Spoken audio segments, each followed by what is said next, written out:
everyone, welcome back to RTS and welcome back to our photo series. Yes, up for today we have two things we're going to talk about. One is memorabilia and the other one is those big photos or those odd size photos. What do you do with them? Okay, I'm going to share that because I think when it comes to memorabilia, I think I have it basically conquered as far as when it comes to scrapbooking memorabilia, but I still have some that's floating around in my space. And then when it comes to my odd size photos, I think I've definitely have a temporary placeholder for those, and I'm kind of happy with the results. So I just wanted to share that because maybe something I share today will spark an idea for you. And when it comes to these two categories, memorabilia or these big photos, how do you deal with them in your space? Please share below. So let's go to the first thing, which we're going to talk about is our odd size photos. Now, when it comes to odd size photos, and you know what I'm talking about, all those baby pictures, toddler pictures, school pictures, graduation pictures, all those great big photos, or those ones where you get a lot of photo shoots. You have a photo shoot with a lot of photos. What do you do with them? Okay, they don't fit in a photo box. Okay, so the easiest thing to do is absolutely go buy yourself a 12 by 12 photo box. Okay, and this is what they look like. Okay, they're just a 12 by 12 size. Actually, they're a little bit bigger. Very affordable. Hobby Lobby has some really nice ones. And then you simply just put your items in that box. Give it a label. You're done. Okay, very, very simple. And I'm thinking that next year, I think I may go to this. I may. Because in 2020, that is when I'm really going to dig my heels into my photos, and I'm going to let that be my project for 2020. For 2019, it's my layouts, but I'm in the mood to work on photos, but I have to get my layouts done. I have to, okay? So I think I may do this. However, the problem is that when I open up this lid and I want to get something, then I'm going to have to take everything out to access those photos. So for me, when it comes to organizing, I'll move that because that's probably just a glare of a black box. When it comes to organizing, I'm always in the back of my mind thinking, is this going to help me access my supplies, or is it going to be a hindrance? And I don't know. I like how it's contained, but I think it may be a hindrance when it comes to accessing my photos. But I'm still thinking. The jury's still out on that. But what I do now for my odd size photos is very, very simple, very, very cheap, because I just used what I already had. And it was an album. These were by American Crafts back in the day. At one time, I converted all my albums to these, and then I realized I didn't like them. What a waste of money. You live and you learn, right? So I purged a ton of them, but I kept a couple. And so this is just, if I open this up, again, it's just nothing great. It's just a leftover album, 12-inch album, 3-ring system, and I just have leftover page protectors that I didn't care for, and it just houses these photos. Now this is quite chunky. You can see the lid doesn't even shut. You know, the front. It's about 8 inches. So I need to break this up really into 2 albums, but I'm going to do that next year. I can't do everything in 2019. You know what I'm talking about. We have to pick and choose our projects. So if I open this up, all it is page protectors. There's a couple. There's an 8.5 by 11. So it's graduation, high school, toddler days, all these photo shoots that your kids are doing. And then this works really well for me as a temporary placeholder because I want to keep these protected, but I don't plan on scrapbooking every one of these. But if I'm in the mood to scrapbook, I know where to go to get these, okay? So it works out good. It's nothing beautiful. It's nothing fancy. I do get this out every once in a while, and as a family, we go through them because basically what you see in between is just duplicates, okay? But I will tell you, in our 4x4 series Baby Brown, I did pull something from this album, and I think it was an 8 by 10 or 11 by 14, and I cut it down and put it on a 12 by 12 page. And so that's what I'm in the mood to do soon. So I'm going to pull this one out, is that I'm in the mood to do this because I'm going to have some patriotic papers out. I'm in the mood to scrapbook. So I'm going to pull this out so I don't have to pull the album out when I want this. Okay, now speaking of this album, you can see that it's lump and bump. It does not lay flat because you can't. This absolutely stands just like this, just like any other album. Albums should never be laying flat because of the lump and bump. And so it just slides in where my photo boxes are. It's easy to get to. and everything stands up straight, so it's pretty protected. But it's really nothing fancy. It's just an album leftover, a leftover album with leftover page protectors. And you can see that when I put the date on the back of these when I had organized this originally. So again, just photo shoots. Which, isn't this a beautiful photo? Oh, that is beautiful. Love it, love it. I loved it. You know, the days when your kids wanted to pose for things, you know. Okay, so again, that's all this is. It's just photo shoots, baby photos, toddler photos, graduation photos, when you have a great group. Okay, now, also in this is I have something represented. Let's try not to show too much. Is that I also have awards and certificates in here. Okay, now I don't have every award and certificate for me, my hubby, and my little one. Sometimes I put them in the year it happened in my memorabilia, but if I have these, because my husband gets quite a bit, my little one gets quite a bit. I did when I was in high school or college, but I keep them in here too to keep them protected, because it's basically an odd size piece of memorabilia. So when you have those awards and certificates, perhaps put them in with these odd size photos. And then the other thing I wanted to talk about was when you go to, you know, you go on trips and someone's taking your photo, you know what I'm talking about, okay? So I have a feeling those are all going to slide. That's a group and a half, is it not? Absolutely. Okay. I might just have to move that. Let me just move that, because I have something represented here. Because also in this album, this big chunky album, okay, which this album is means a lot to me, even though I just have it in leftover supplies, is I also have a group of these photos that you get when you go into trips and events and things like that. And so I just keep all of those in there as well, because I have not scrapbooked them. I may never scrapbook them, but you know, when you go to, like if you go to the rodeo or you go to Disney or to amusement park, things like that, and someone's taking your photos on your vacations and things like that, I have them in there as well. So I have baby, I have toddler, I have graduation, I have high school, photo shoots, trips, events, even awards and certificates I have in that odd size shape album. And again, it's nothing too great, but I will tell you, I definitely want to upgrade that maybe next year. I just have to put that on the back burner. But I wanted to show that. That is a quick way to house and for a temporary placeholder for these odd size photos, because one, if you want to access them, you know where they all are. Two, if you want to sit down and the family look at them, they're in one album, okay? And then third, it keeps them protected. So I think it's just a win-win-win when it comes to that. And you can see they're not scrapbook, they're just in page protectors, okay? It's not ideal, it's not perfect, it's not pretty. That's not the purpose, okay? So, but I'm glad I saw this, because now I'm in the mood to scrapbook that. Very, very fun, absolutely. So then let's talk about memorabilia. Okay, and so I will put this back in that album. I'm just going to slide it in one of those page protectors. Oh, that was easy. Okay, let's talk about memorabilia. So through the years, I have done memorabilia in a couple of different ways. Okay, and one of them right here is a diary. Oh, boy, if I opened that, my little girl would probably smack me sideways. Yeah, but anyways, how I've done memorabilia. One quick way when I started this is that I would simply just put them in manila folders, and I would put them in a letter file box.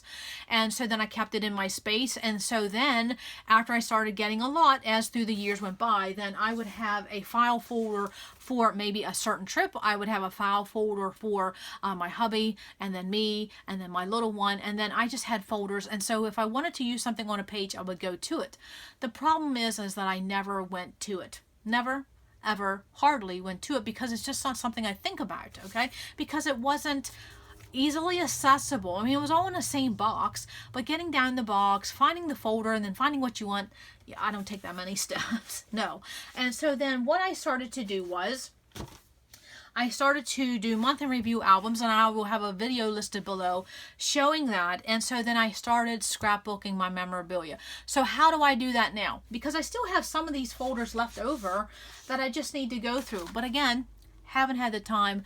That's for 2020. Yes. So if you want to absolutely dig your heels into photos next year, this is the place to be, because that's what I'm going to do. That's where my focus is going to be. I may absolutely stop some other things in my life and just focus on my photos for a bit. I really truly think I'm going to. So then once I start doing month in review albums and I started including memorabilia, which the video will show that, I simply just started putting memorabilia in a bag for the entire year.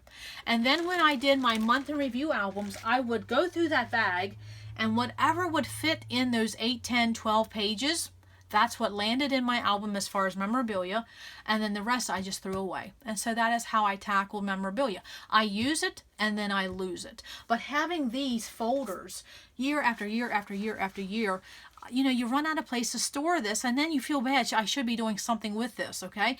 And so with these previous ones, I'm going to go back to the years before I started my month in review, which I think I started that in 2006, 2005. So all those previous years, I have a file folder that's basically a 12 by 12 file folder. It's like a pocket. I'm going to just throw in some memorabilia from these files.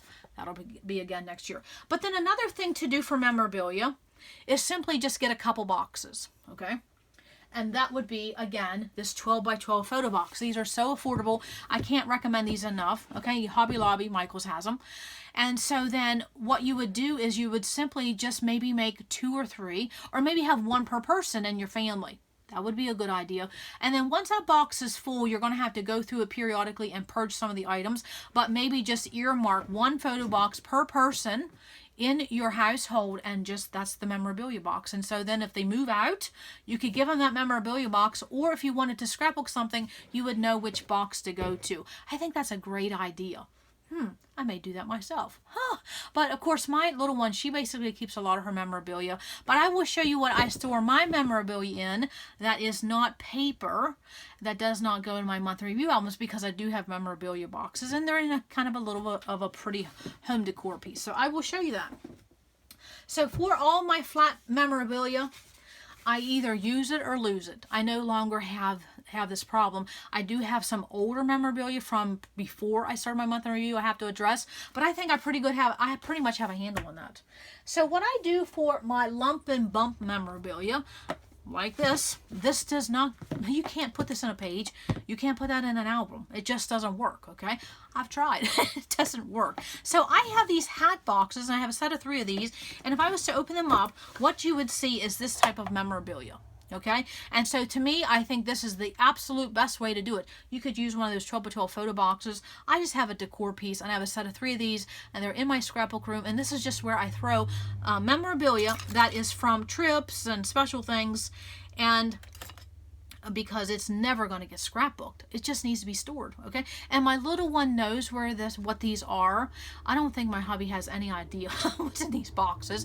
I think I've showed him, but you know, he's a man. It only goes so far. So she knows what these are, and so she knows these are special boxes. These are just not just little decorative boxes. She knows that these serves a purpose. So in here, I have stuff from Disney, all these pins. This is memorabilia. You can't scrapbook this, okay? This is when we collected pins for a couple years. Love that. Of course, there's my favorite ride, Big Thunder Mountain Railroad. Love that. Of course, graduation, things that were on top of her birthday cakes when she was in the Webkinz craze. Remember that? There's S&H stamps. Anybody remember them? This was on her graduation cake. These were the boxes that my hubby and I's wedding rings came in. Just special memorabilia. And I had said I was going to talk about bows. These are absolutely bow ties that my hubby wore when he was a little boy. And I don't have a lot of memorabilia from when he was little, but this is very special. So that's why I have it in here. And then, of course, this was on our wedding cake. And then my little girl's birthday cakes. And a figurine that my mom had given me one year for my birthday. Just things like that. So this is the lump and bump. There when my little girl took dance. New Orleans Mardi Gras necklaces. We used to get them in Myrtle Beach all the time. So just lump and bump. So I think for this, you just find a pretty hat box, a pretty card box, a photo box, and you label it memorabilia. And that's where you keep your lump and bump. But it sure is a nice treasure trove to open for this memorabilia. Because in our hobby, every piece of memorabilia or a trinket or a special treasure is not flat. So you have to consider that. Memorabilia, where are you going to put the flat stuff? the lump and bump. And so for me, you see what I do. I have 3 of these, and so they just stack in my scrapbook room, and that's memorabilia. That's how I have store. Of course, this is, goes with my room, so it's just a pretty thing. So that is what I wanted to talk about when it comes to memorabilia. You can definitely do the file folder system. Have a file for every major event and just store it that way. Have a couple folders for each person. But then you'll certainly grow out of that as time goes on. That's what I ran into. And then, of course, you could definitely use these photo boxes, these 12 by 12 for lump and bump. Have one per person, and then every so often purge. But it's kind of hard to purge memorabilia, because if you kept it, it meant something at some time, okay? And I will tell you, as my little one got older and we would go through memorabilia, there would be things she didn't want to keep, but it meant a lot to me. And there was a lot of things some things she wanted to keep that didn't even mean anything to me. So it is a personal thing when it comes to memorabilia. Let your family be involved in keeping memorabilia too. Okay, so I think that's going to be all I'm going to say for memorabilia. Just get it protected. And when it comes to lump and bump, put it in a pretty box. That is how simple it simply can be. And the thing is that you're just going to find a place for it, a designated place. I think it makes all the difference in the world. All of my flat memorabilia has a designated space at the end of our yearly albums, our month in review. My lump and bump goes in these boxes. And then all those odd size photos, I have a designated space for them, and they go in that album that I showed, which is absolutely growing, and I may have to, I'm going to have to revisit that next year. I don't have time for it this year. No. So I hope that was helpful, and please share below what you're doing for these big photos and your lump and bump when it comes to memorabilia, and then how do you handle memorabilia that is from this type of thing, your brochures, your pamphlets, things like this. How do you handle these? Okay, and so because not everybody wants to put them in albums, so what are you putting them in? Is there a special memory box that that's on the market? Please share below. So I think in our photo series, I think this is going to pretty much wrap up our photo series for now. But I will tell you, photo series probably will continue next year when I start to dig in. So maybe I'll just put them in some mixers or something like that, just showing how I'm working through things. Because again, photos is a big category, and it's gives us many, many headaches. And I've said this more than once. I think this is why a lot of people leave scrapbooking, because of this right here, photos. It's a big category. So there's a lot of things to consider. Where are you putting it? How much are you keeping it? And how are you going to scrapbook it? It is a big category, so don't feel overwhelmed. We all feel that way at times, absolutely. So I think that's going to conclude our photo series. If there's any other question you want me to cover in the photo series, please list below, and once I get a few of them, I may pop in and do another segment in the photo series. So I hope this was enjoyable. I hope you got a couple tips, and come back to RTS, because you never know what we're gonna do. Bye.